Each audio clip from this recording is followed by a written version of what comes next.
salaamaaleykum mbokk yi maa ngi tudd Amina Diagne di leen dalal ak jàmm ci VSD de Mina Pro damay faral di jot ñu bari ñu may laaj ban projet laa war a mën a tàmbali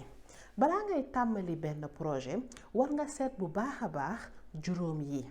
benn bi mooy ndax projet bi am na ay soxla yu muy faj du ne rekk am na lu ñëw sama xel am na loo xamante ne bëgg naa ko def ma dugg ci damay njëkk a seet projet bi ban soxla la nekk di faj ñaareel bi mooy ndax am na ay nit yu bari yoo xamante ne jaral na leen ñu fay pour jëfandikoo li nga xamante ne moom nga leen di andil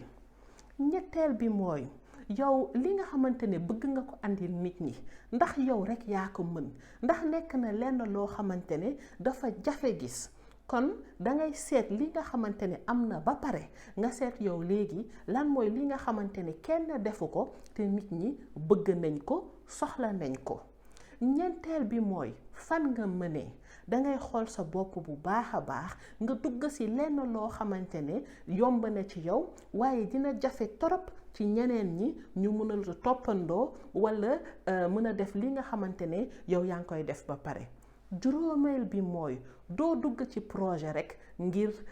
am ci xaalis dangay dugg ci projet ndax yaa ngi dugg ci lenn loo xamante ne bëgg nga ko mën nga ko te bëgg nga ko andil nit ñi bëgg nga ko andil askan wi juróom yooyu mooy yi nga xamante ne moom nga war a njëkk a seet balaa ngay tàmbali benn projet léegi boo demee ba xalaat loolu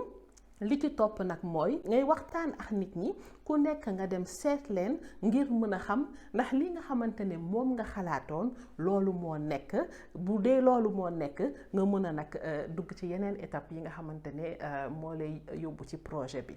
maa ngi leen di jaajëfal bu baax a baax di leen wax ba semaine prochaine incha allah pour prochain épisode VSD de Mina Pro.